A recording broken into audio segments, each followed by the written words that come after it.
Everyone, स्वागत है आप सभी का हमारे चैनल उड़ान विद शिप्रा में। आई होप आप लोग बहुत अच्छे होंगे, बहुत अच्छे से स्टडी कर रहे होंगे। अगर आप किसी भी टीचिंग एग्ज़ाम की तैयारी कर रहे हैं तो आप हमारे चैनल से जुड़ सकते हैं।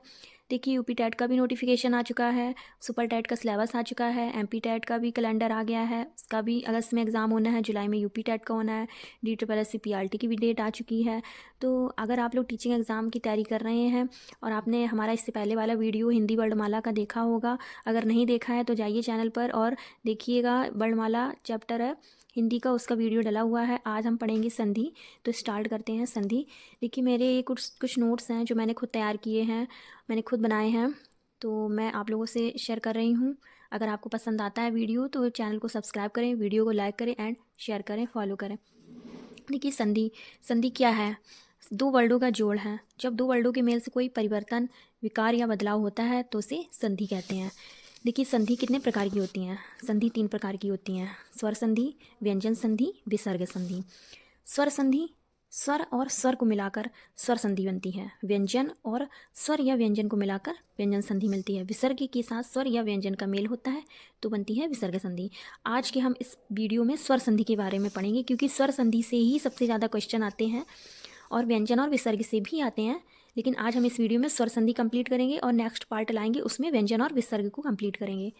देखिए, स्वर संधि क्या है? जब स्वर का मेल स्वर से हो और वहाँ कोई परिवर्तन हो तो उसे हम कहेंगे स्वर संधि। स्वर संधि के प्रकार हैं: दीर्घ संधि, गुण स्वर संधि, वृद्धि स्वर संधि, यड़ स्वर संधि और अयाधि स्वर संधि।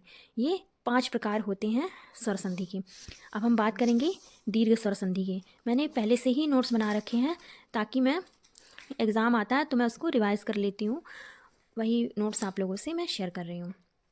देखिए, दीर्घ स्वर संधि, जब दो समान स्वर मिलते हैं तो वो दीर्घ, जैसे जब ह्रस्व या दीर्घ, छोटा आ बड़ा। देखिए, जैसे स्वार्थी का संधि विच्छेद किया हमने, तो स्वार्थी में स्व अलग कर दिया क्योंकि इसमें वा में हलंत लगी हुई है, और बड़ा आ को अलग कर दिया और थी को अलग कर दिया। तो अब हम क्या करेंगे? स्वा का छोटा आ, बा का छोटा आ लिया और अर्थी का छोटा आ लिया, मिलकर हो गया बड़ा आ, तो बन गया स्वार्थी। अब जैसे अन्न अभाव, अन्नाभाव, ये है पूरा शब्द, इसका संधि विच्छेद किया, तो इसका संधि विच्छेद कैसे करेंगे? जैसे कैसा भी पूछ सकता है एग्जाम में, ये दे देगा ऑप्शन में, इसका बताइए संधि विच्छेद बन इसका करिए कैसे होगा। अब इसका पूछ दिएंगे तो इसका ये करके मतलब किसी तरह से भी पूछ सकते हैं। अब जैसे अन्ना भाव है तो हमने अन्न को अलग कर दिया और बड़ा आ को अलग कर दिया और भाव को अलग कर दिया, तो ये हलंत लगी हुई है क्योंकि इसे स्वर को अलग कर लिया तो ये व्यंजन बचा है ना में हलंत लगा के। तो अब अन्न भाव में अन्न का ना का छोटा आ और अभाव में आ का इसका पहला लिया छोटा आ, तो ये मिलकर बन गया बड़ा आ, तो ये हो रहा है अन्ना भाव।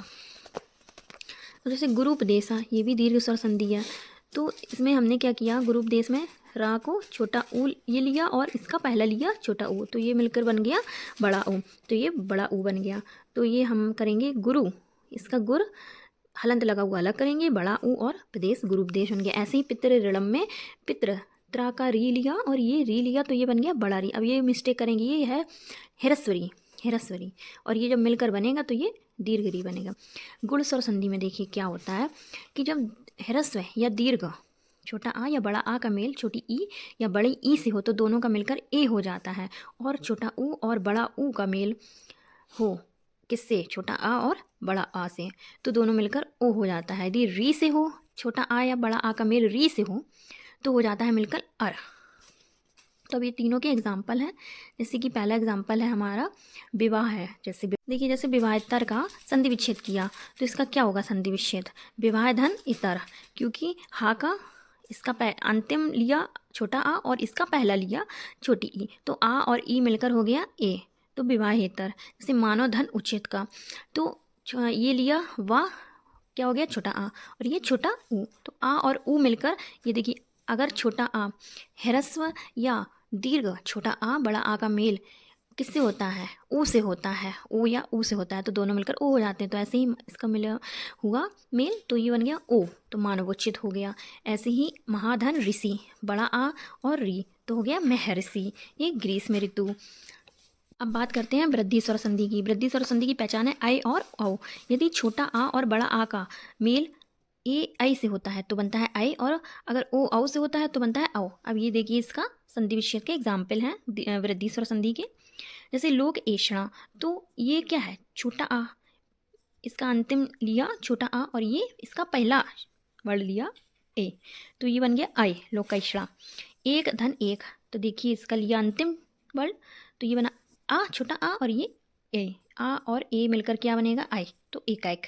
इस तरीके से ये भी है। अब बात करते हैं यड़ स्वर संधि की। देखिए यड़ स्वर संधि में आपको ये इतना पढ़ने की मतलब आप पढ़ लीजिएगा, समझ में आ जाएगा। लेकिन जैसे कि या व रा के पहले आधा व्यंजन होगा, ये इसकी पहचान है। जैसे कि छोटा ई और बड़ा ई हुआ आपका ऊ, बड़ा ऊ। इसमें छोटा आ और बड़ा आ को नहीं रखते हैं। इसमें ई, बड़ा ई, ह्रस्व आपका ऊ, दीर्घ ऊ और री सरी सी लरा के बाद कोई असमान स्वर आता है, तो ई का या, ऊ का वा, री का रा और ला का ला हो जाता है। जैसे कि एग्जाम्पल ई है, छोटी ई है या ह्रस्व ई, दीर्घ ई के बाद असमान स्वर आया तो उसका या हो जाता है। जैसे अधिधन अच, तो ये इसका अंतिम वर्ड लिया तो ये बना छोटा ई, और ये इसका पहला लिया शुरुआत का तो ये छोटा आ। तो ये जब इन दोनों का मेल होता है तो क्या बनेगा, आधा या हो जाएगा तो अध्यक्ष हो गया। हाँ, ऐसे ही रीट अनुसार ये सब एग्जाम्पल आप देख सकते हैं।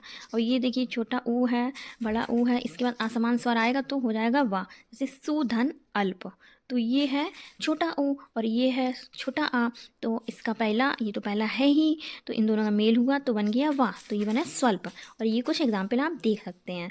और ऐसे ही री के बाद असमान स्वर आएगा तो बन जाएगा रा। तो जैसे मात्र धन आज्ञा, तो ये क्या है, री है और ये आ है, तो ये जब मिलेगा तो बन जाएगा मात्राज्ञा, पित्राज्ञा, भ्राताज्ञा, इस तरीके से। लिरा के बाद आया आपका असमान स्वर आया, इसके बाद तो ये हो जाएगा लाकृति। अब आते हैं अयादि स्वर संधि। इसमें क्या है कि ए आई ओ औ के बाद असमान स्वर आएगा तो ए का आई का आय और ओ का अब और आउ का आव हो जाएगा। जैसे एग्जाम्पल से हम समझते हैं। जैसे ए के बाद कोई असमान स्वर आया तो जैसे शयन है, तो इसमें कैसी, अगर उल्टा भी पूछ लिया जाता है एग्जाम में, तो शयन है तो ये आई की ध्वनि निकल रही है, आई निकला तो हमने हाँ अयादि संधि होगा। तो इसका अगर हम संधि विच्छेद करेंगे तो किस तरीके से करेंगे कि आय की ध्वनि कैसे निकलेगी, ए के बाद कोई असमान स्वर आएगा तो ए की तरफ से धन अन, इस तरीके से चे धन अन चयन, ने धन अन नयन। इस तरीके से आई के बाद असमान स्वर आएगा तो आय आएगा। ए और आई का हो गया एग्जाम्पल। अब देखते हैं ओ का एग्जाम्पल। ओ के बाद अगर कोई असमान स्वर आता है तो अब हो जाता है। जैसे गो धन आक्ष तो गवाक्ष, अगर हो धन अन हवन हो गया, क्योंकि हो आ गया ओ और इसके बाद असमान स्वर तो हो जाएगा अब, तो हवन। और इसमें देखिएगा बड़ा आ था तो गवाक्ष हो गया, छोटा होता तो छोटा आ रहता। भो धन अन है तो अब, तो भवन।